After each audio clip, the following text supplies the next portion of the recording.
কচুর শাক আবার কিনে খেতে হয় নাকি? আমাদের বাড়ির আশেপাশে প্রচুর পরিমাণে এইরকম কালো কচুর গাছগুলো দেখতে পাওয়া যায়। এত সুন্দর কচুর শাক দেখে লোভ সামলানো যায় না। ছেলেকে বললাম, বাবারে কিছুটা কচুর শাক তুলে এনে দে না, আজ বানাবো চিংড়ি মাছ দিয়ে কচুর শাক। খেতে অত্যন্ত সুস্বাদু, তার উপরে কচুর শাক কচুর প্রচুর গুণাগুণ আছে।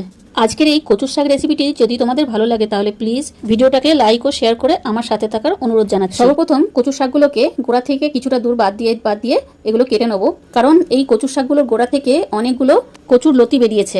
এই গোড়াগুলো যদি বাড়িতে লাগিয়ে দিই তাহলে কিন্তু অনেক কচুর শাক আর কচুর লতি খাওয়া যাবে।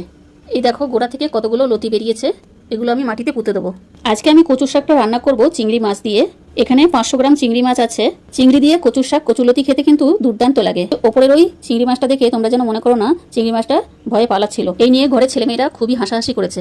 চিংড়ি মাছগুলো সবই মরা ছিল, কিন্তু চিংড়ি মাছটা টাটকাও ছিল। এদিকে কচু শাকগুলো ভালোভাবে ধুয়ে বেছে পরিষ্কার করে নিয়েছি আর কেটেও নিয়েছি। সাথে কিন্তু শাকগুলো ফেলে দিইনি, ওগুলোকে কুচিয়ে দিয়ে দিয়েছি। কেটে নেওয়া শাকগুলোর মধ্যে 1 গ্লাস ভর্তি করে জল দিয়ে এটাকে 10 মিনিট ভাপিয়ে নেবো।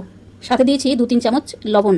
প্রায় 10 মিনিট ধরে ভাপিয়ে নেওয়ার পর কচুর শাকটা সুন্দরভাবে সেদ্ধ হয়ে গেছে। এবার একটা ঝুড়ির মধ্যে ঢেলে জলটা ভালোভাবে ছেঁকে নিচ্ছি। দেখো কচুর শাকটা কত সুন্দর নরম তুলতুলে হয়ে গেছে। এবার কিন্তু রান্নার জন্য কড়াই বসিয়ে দিয়েছি, তাতে দিলাম 2 থেকে 3 চামচ সরষের তেল। এবার চিংড়ি মাছগুলো ভালোভাবে ধুয়ে বেছে পরিষ্কার করে নুন হলুদ মাখিয়ে রেখেছিলাম। চিংড়ি মাছগুলোকে লাল লাল করে ভেজে তুলে নিচ্ছি। এবার এই বেঁচে যাওয়া তেলের মধ্যে দেবো বেশ কিছুটা পেঁয়াজ কুচি। এখানে পেঁয়াজের পরিমাণটা একটু বেশি লাগবে।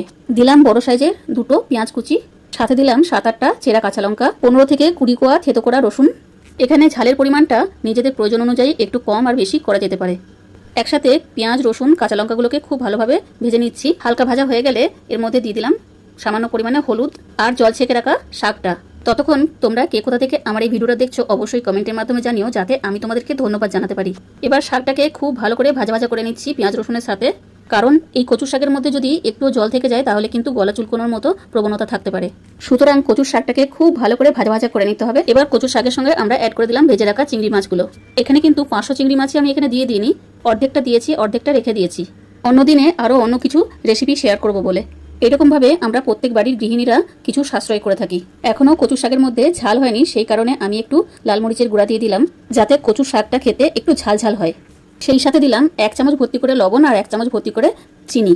এখানে চিনি দিলে স্বাদটা ব্যালেন্স থাকে।